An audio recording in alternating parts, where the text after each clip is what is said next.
Hi hello నమస్తే, నేను మీ kit. Welcome to 100 TV. సాధారణంగా బతుకు తెరువు కోసం వలస వెళ్తుంటారు. ఒక ఊరు నుంచి మరొక ఊరికి, ఒక రాష్ట్రం నుంచి మరొక రాష్ట్రానికి, ఒక దేశం నుంచి మరొక దేశానికి కూడా వెళ్తుంటారు. అలా వెళ్ళిన వాళ్ళ పరిస్థితి ఈ రోజుల్లో చాలా దారుణంగా తయారైంది. రీసెంట్‌గా మన తెలుగువాడు సౌదీకి వెళ్ళడం జరిగింది. సో, ఆయన పరిస్థితి కూడా చాలా దారుణంగా ఉందని సోషల్ మీడియాలో వెలిపించారు. దీంతో మరిన్ని విషయాలు మనతో మాట్లాడేందుకు సినీ క్రిటిక్ దాసరి విజ్ఞాన్ గారు మనతో ఉన్నారు. ఆయన అడిగి మరిన్ని విషయాలు తెలుసుకుందాం. నమస్తే విజ్ఞాన్ గారు. నమస్తే. తెలుగు వాళ్ళ పరిస్థితి మెయిన్ గా మనం తీసుకుంటే, రీసెంట్ గా అక్కడ అమెరికాలో ఎక్కడో అందరినీ బంధించి వాళ్ళతో జాబ్స్ చేపించారు అని చెప్పేసి ఒకటి, ఈ సౌదీ మ్యాటర్ ఒకటి. ఎందుకు ఇలా తయారవుతున్నారు? బేసికల్లీ రీసెంట్లీ శివ అనే ఒక యువకుడు కువైట్ నుంచి ఒక వీడియో పోస్ట్ చేశాడు. నేను ఇక్కడ ఎడారిలో చిక్కుకున్నాను, నన్ను కాపాడండి, తీసుకురండి అని చెప్పి పోస్ట్ చేస్తే అది కాస్త సోషల్ మీడియాలో బాగా వైరల్ అయ్యి అలా లోకేష్ గారి దగ్గరికి వెళ్ళింది. సో లోకేష్ గారు ఏం చేశారు, ఆయన చొరవ తీసుకొని ఆయన అక్కడి నుంచి తెప్పించడం ఓవరాల్గా జరిగిపోయింది.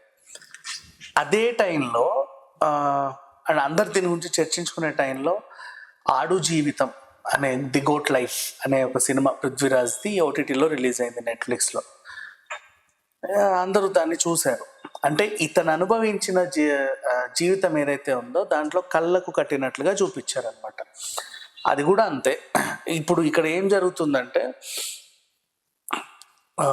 పెళ్లి చేసుకున్నావు, పని చేయాలి, ఏం చేయాలి అని అడిగితే అవుట్ ఆఫ్ పంపిస్తున్నారు వీళ్ళని. కువైట్, ఖత్తర్ అండ్ ఇంకా కొన్ని ఉన్నాయి సౌదీ ఎడారి ప్లేస్లలో.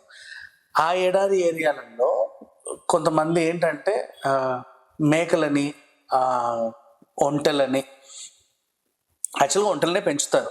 వాళ్ళకి అవసరం ఎడారిలో నడవాలంటే ఒంటెలే కావాలి.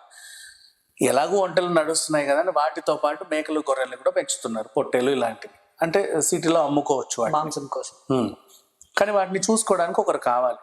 ఉన్నాయి, ఆ ఫామ్ అట్లా ఉంది, కానీ ఆ ఫామ్ని చూసుకోవడానికి ఒకరు కావాలి. అలా కావాలి అంటే అక్కడక్కడ వాళ్ళేమో పనిచేయడానికి సిద్ధంగా లేరు. ఎడారి ప్రాంతం, అమ్మో మేము రామని.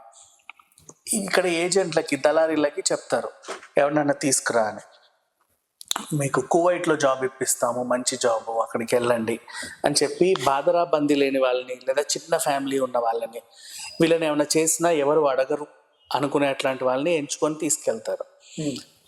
దానికి మళ్ళీ 3 లక్షలు, 2 లక్షలు, 30,000, 40,000, 50,000 అండ్ అంటే నీకు ఫ్లైట్ ఖర్చులకి ఇంత ఉంటాయి, అక్కడ అకామిడేషన్కి ఇంత ఉంటుంది, నువ్వు వెళ్ళడానికి ఇది, రావడానికి ఇది, దీనికి ఇది, దానికి ఇది అని చెప్పి ఏదో ఒకటి తీసుకొని వాళ్ళ దగ్గర 3-4 లక్షలు దొబ్బేసి వీళ్ళని పంపించేస్తారు. పేదవాళ్ళ దగ్గర నుంచి వీళ్ళు డబ్బులు తీసుకుంటారు. ఎందుకు ఇప్పుడు 3 లక్షల అంటే వస్తాయిగా, వెళ్తే నీకు అక్కడ 30,000, 40,000, 50,000 జీతం వస్తుంది అని.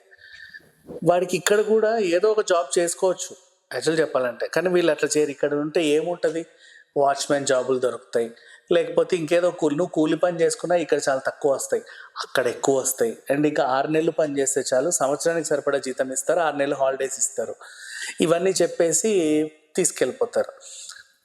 అక్కడ ఏం చేస్తారు, ఇప్పుడు ఎయిర్పోర్ట్లో ఎంటర్ అవ్వగానే ఒకడు వస్తాడు, ఫస్ట్ నీ పాస్పోర్ట్ లాక్కుంటాడు, నిన్నే కదా పంపింది, రండి బండి ఎక్కండి అని తీసుకెళ్ళి ఎడారిలో వదిలేస్తాడు. ఆ మేకలు గీకలని నువ్వే చూసుకోవాలి, నువ్వు బయటకు వెళ్ళడానికి లేదు, నీ దగ్గర ఫోన్ ఉండదు, ఏం ఉండదు. అంటే ఈ విషయాలన్నీ వాళ్ళకి ముందే చెప్పరు. చెప్పకుండా చెప్తే ఎందుకు వస్తావు, రావు కదా. తీసుకెళ్ళి అక్కడ పడేయడం. ఆ ఫోన్ తీసుకున్న తర్వాత అసలు ఫోన్లు కూడా ఉండవు, ఉంటే లాక్కుంటారు. అయ్యో, అక్కడ ఒకవేళ నీకు ఫోన్ ఇచ్చినా కూడా నష్టమేం లేదు, అక్కడ సిగ్నల్స్ ఏమి ఉండవు. మరి కువైట్లో ఈ శివ అనే ఆయన ఏదో రకంగా వీడియో తీసుకున్నాడు, ఎక్కడో నెట్ దొరికింది, బాగానే పెట్టేసరికి అది కాస్త వైరల్ అయింది. అక్కడ తీసుకెళ్ళి వదిలేస్తారు, ఇంకా నీకు తిండి గిట్ట ఏం ఉండదు, వాడు ఏది పెడితే అదే తినాలి, ఏం చూపిస్తే అదే తాగాలి. ఇలాంటి పరిస్థితులు అనమాట. ఆడు జీవితం అనే సినిమా చూస్తే మీ అందరికి బాగా అర్థమవుతుంది ఆ సిచ్యువేషన్స్ అన్నీ. అలా ఎడారిలో చిక్కుకున్న వాళ్ళు మన తెలుగు వాళ్ళు బోల్డ్ ఎంతమంది ఉన్నారు. ఇప్పుడు ఈ శివ వీడియో పెట్టేసరికి అది కాస్త వైరల్ అయింది, కానీ ఇంకా చాలామంది ఉన్నారు. నేను ఇచ్చే సలహా ఏంటంటే, ఇప్పుడు నువ్వు సడన్గా విదేశాలకు వెళ్ళాలి అనగానే మొత్తం నువ్వు జీవితంలో యాక్చువల్గా నువ్వు అప్పు చెయ్యవు, నీకు ఎప్పుడంత అవసరం రాలా, ఉన్నలో ఉన్నంత బతికేస్తున్నారు. మరీ అవసరం అయితే కానీ అప్పు చేయరు. విదేశాలకు వెళ్తున్నా అని చెప్పేసి అప్పటికప్పుడు బాగా ట్రై చేస్తే 3 లక్షలు వచ్చేస్తాయి, ఎలాగైనా సరే సంపాదిస్తావు. అవును. అట్లా సంపాదించిన డబ్బుని నీ ఊర్లోనో లేక పక్కన సిటీలోనో చిన్న వ్యాపారం పెట్టుకుంటే ఈరోజు అది డెవలప్ అయ్యి ఏదో కనీసం నువ్వు నీ పిల్లం కానీ మీ అమ్మ పిల్లలు బాగా బతికేలాగా ఉంటారు.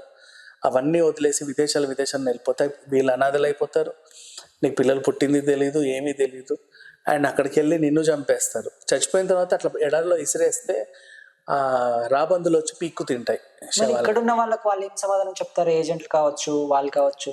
ఆ ఎడారి అటు లోపలమ్మ అక్కడ సిగ్నల్స్ ఉండవు, వస్తాడు కదా ఇవాళ వస్తాడు రేపు వస్తాడు.